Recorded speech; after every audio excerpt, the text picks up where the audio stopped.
Imagine a man who views every social interaction as a game of chess, where the pieces are people and the prize is always wealth or status. This is Ferdinand Count Fathom. He isn't your typical hero. In fact, for most of his life, he is what we might call a shrewd villain, a man who lives by his wits, his charm, and a chillingly effective ability to lie. Published in 1753 by the Scottish writer Tobias Smollett, The Adventures of Ferdinand Count Fathom is a classic picaresque novel. That means it follows the journey of a rogue through a series of episodic adventures, moving through different social layers of Europe. But Smollett does something more complex here than just telling a series of funny or scandalous stories. He builds a labyrinth of deception that eventually leads to a profound question. Can a man who has spent his entire life wearing masks ever truly find his own face? Ferdinand's story begins in a state of total chaos. He is born in a military wagon, the son of a woman whose affections were spread across many different men. After his mother dies in battle, Ferdinand is taken in and raised under the patronage of Count Melville. It is during these early years that we see the seed of his character. Ferdinand is exceptionally intelligent, but he doesn't use that intellect for formal education or moral growth. Instead, he masters the art of dissimulation. This is a word that comes up often in the book. It means the ability to hide one's true thoughts, feelings, or intentions behind a pleasant exterior. By the time he reaches adulthood, Ferdinand has learned that if you can control how people perceive you, you can control them. His first major goal is to secure the Melville fortune. He doesn't do this through hard work or inheritance, but through a calculated, two-pronged psychological attack. First, he targets Mademoiselle de Melville, using his charm to seduce her. Second, he forms a secret, quasi-marital pact with a servant named Teresa. Teresa is no innocent bystander. She is as pragmatic and ambitious as Ferdinand is. Together, they stage a series of events, including a fake theft, to make it appear that they are lovers who have run away together with the family's wealth. It works perfectly. They flee the Melville household, leaving behind a trail of confusion and stolen riches, and Ferdinand enters the world as a man of means, though his wealth is built entirely on a lie. As Ferdinand moves through Europe, his predatory nature only becomes more sophisticated. In Vienna, he takes on the role of a moral preceptor or a tutor to a young man named Rinaldo. To the outside world, Ferdinand looks like a dignified mentor, but in reality, he is systematically draining Rinaldo's finances through high-stakes gambling and psychological manipulation.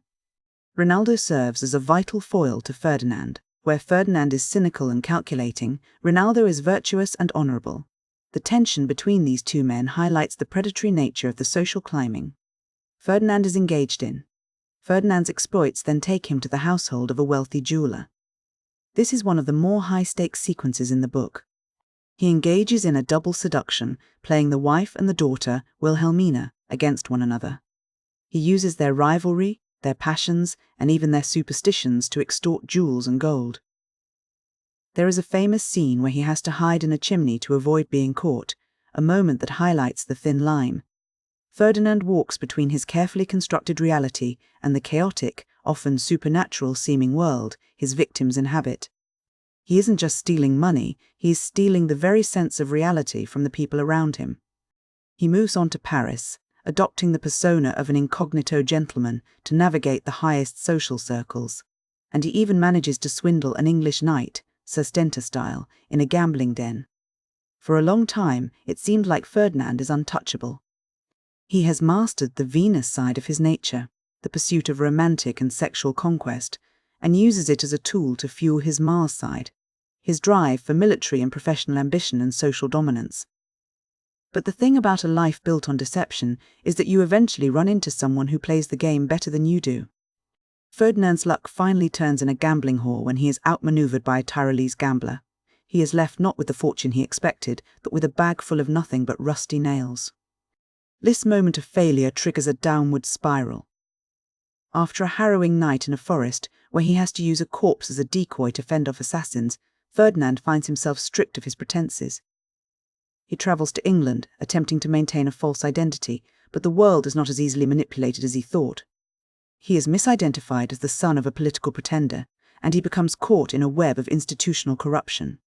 Local magistrates and thieves strip him of his remaining wealth and his liberty, and he ends up in a London debtor's prison. It is here, in the mansions of misery of the prison, that the novel takes its most dramatic turn. The man who has spent his life climbing upward suddenly finds himself at the very bottom. In this dark, cramped environment, Ferdinand undergoes a sudden and profound spiritual transformation. He moves from a state of pure self-preservation to one of genuine penitence.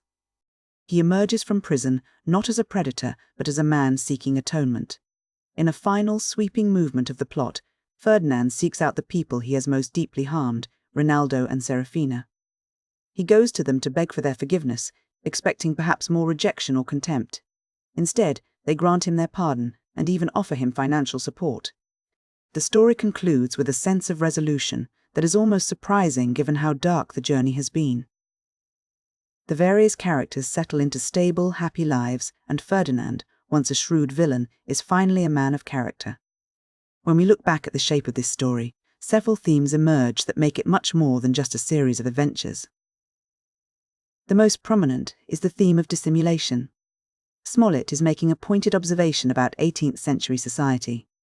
He suggests that in a world governed by rigid class structures and strict codes of honor, the ability to appear virtuous is often more socially effective than actually being virtuous.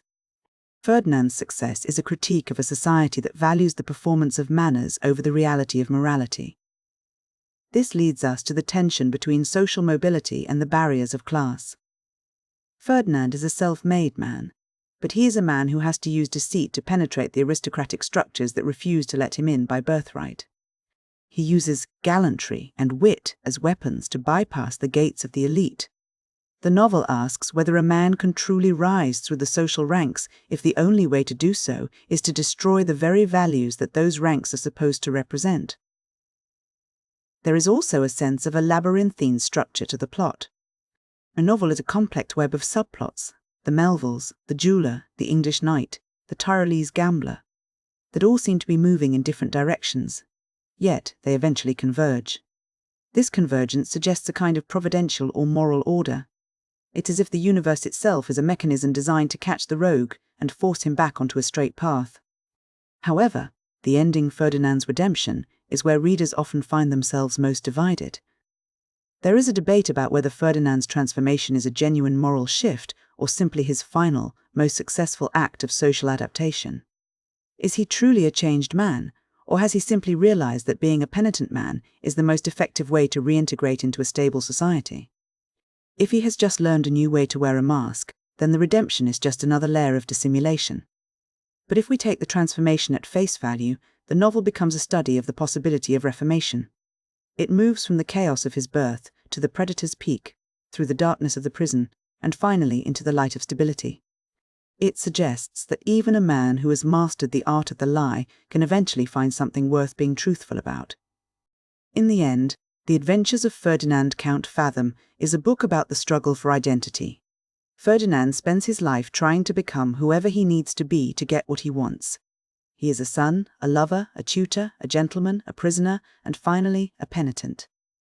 By the time the story ends, we are left to wonder which of those versions of Ferdinand was the real one, or if, in the process of playing all those parts, he managed to find a self that was actually worth saving.